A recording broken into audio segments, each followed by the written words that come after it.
5 مای سال 2021 در دوره سفری کاری به شهر اسفاره رئیس ولایت سوق رجب‌بای احمدزاده از منزل‌های استقامتی که بر اثر مناقشه مرزی آخر ماه اپریل رخ داده خراب گردیده بودند بازدید کرد. رئیس ولایت رجب‌بای احمدزاده نخست در دهه خوجای اعلی دهات چورکو وضع کنونی خانه‌های استقامتی را مورد توجه قرار داده با ساکنان و صاحبان منزل صحبت نمود. تاکید کرده شد که با دستور اساسگذار صلح و وحدت ملی پیشوای ملت پرزیدنت جمهوری تاجیکستان محترم امامعلی رحمان در مدت 1 ماه تمام منزل‌های استقامتی خراب گردیده و آسیب رسیده پورا بنیاد و برقرار گردیده با تمام اشیاء ضروری روزگار تامین کرده میشوند. عین زمان در شهر اسفاره ستاد کاری جهت برقرارسازی خانه‌های استقامتی منطقه‌های نزد مرزی شبانه روزی فعال بوده. در این سمت چاره‌های ضروری عملی شده ایستادند. دولت و حکومت در پهلوی مردم است و ما با دستور و هدایت‌های پیشوای ملت محترم امامعلی رحمان یک جا با شما تمام بناها را بنیاد و برقرار می‌سازیم. ذکر نمود رجب‌بای احمدزاده. سلیم آقای بوده من ضروری بسیار دیدم. من بینید اهم بسیار و عین من 18 تا جای ویران شده سوختگی 10 در خونه من آشخونی و انبار و گرج و پاییننده کتکم بود آشخونه و باسترمه بود کهدام بود با بالای و نوست بود همه هوای بود تگی ویانده یک قریب 400 بم پخالم بود همه سوخت یگان چیز نمون مننده امی تنتنه سرسر مونده ما اینی کدام تعزیه بود روز 4 5 روز مردگیشان بود ما همه کیلیند و بچه کچه همونجا انده بودیم کدامش تلفن کرد پسرچم همونجا دویده اومده خودش درون آتش بزده من 100 بار شکر میکنم که جون بچه من وای امان موند من همه خونه در یک تار موی بچه من نمیگیرم با خداوند بزرگ خدا میتیه من رئیس ولایت آمده من وکراسیان گپای پرزیدنت شنویده سیم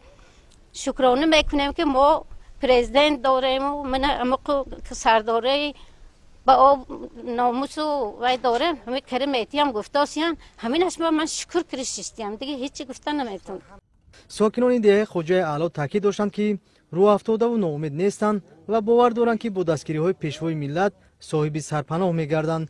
بنا به تاکید ساکنان خانه‌های آنها از طرف شهروندان کشور همسایه قصدانه آتش زده شده سپس نواربرداری گردیده و در شبکه‌های اجتماعی انتشار داده شده است. ساکنان میگویند که در نتیجه خسارات زیاد دیدند. یه بیtti یاقta hiç kim yok tazikler buna boş.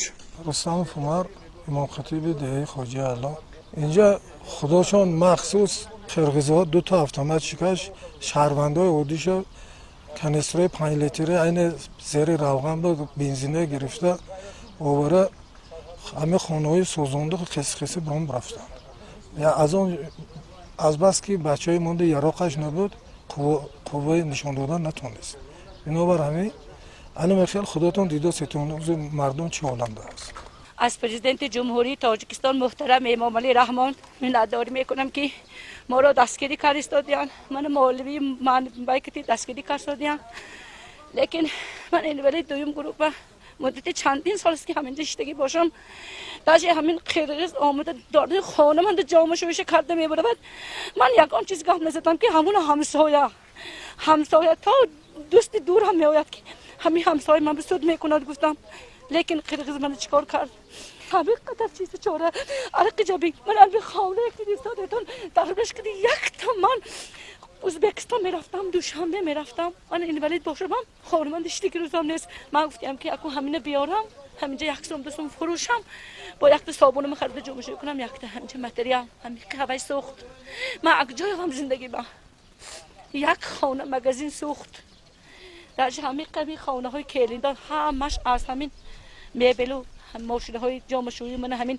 گارنیتور شیفانیر دیوان کرسلاها یگان دانه نمان من دیستا دیتون خودتون همه جایه.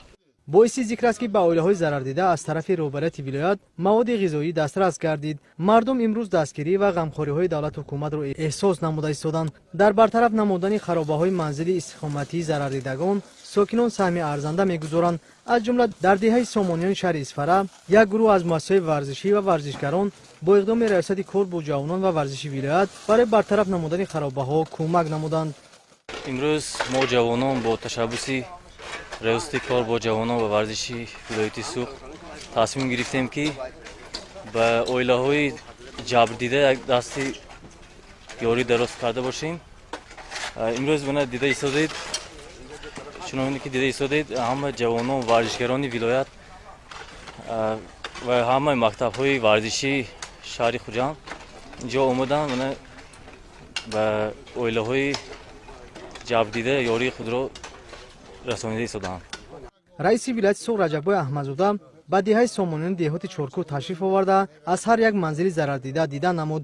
зимни суҳбат бо мардум бори дигар ёдоварӣ карда шуд ки бо супориши сарвари давлат муҳтарам эмомалӣ раҳмон хонаҳои харобгардида дар муҳлати як моҳ пурра барқарор ва бо ашёи рӯзгор таъмин карда мешаванд.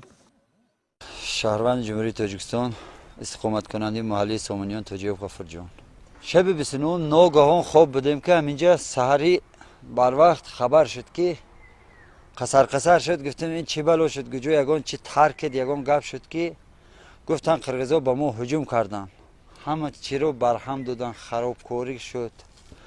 چوروایی که بود چوروار بعضی رو سنایپرو که زدن سوخت همه چی. مول ملک مایده که داشتیم خروس مرغ و گوسفند و تولی بردن تولی سوختای نمیدونم.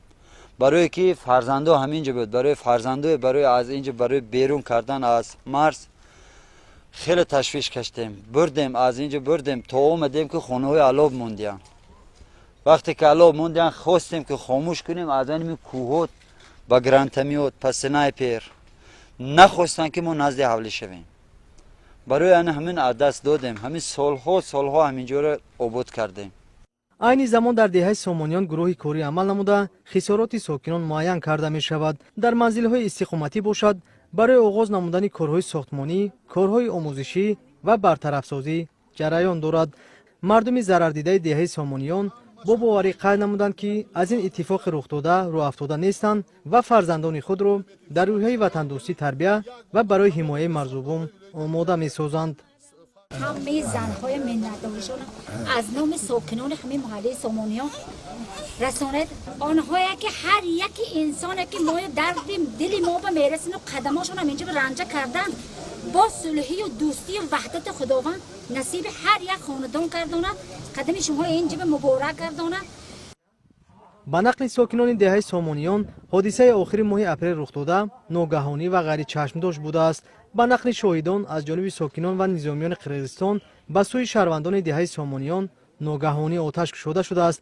дар натиҷа мардуми бимзада тавонистанд ки кӯдакони хурдсол касалмандони пиронро тавассути дарёи исфара ба макони амнтар интиқол диҳанд. ҳамин аст ки на ҳуҷҷат ва на дороии худро бо худ нагирифтанд ва ин ҳама нобуд шудааст.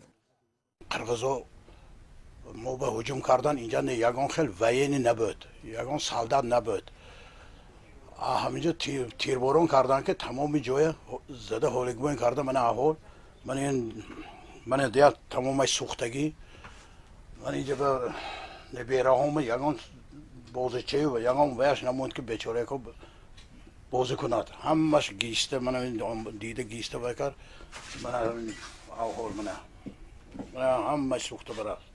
من بچه هم و نبیره هم میرن مکتب قرغزا میزند بیچاره طلبه که گوجاها که گرفته مکتب میبیاد. اینجا پایینان مکتب است.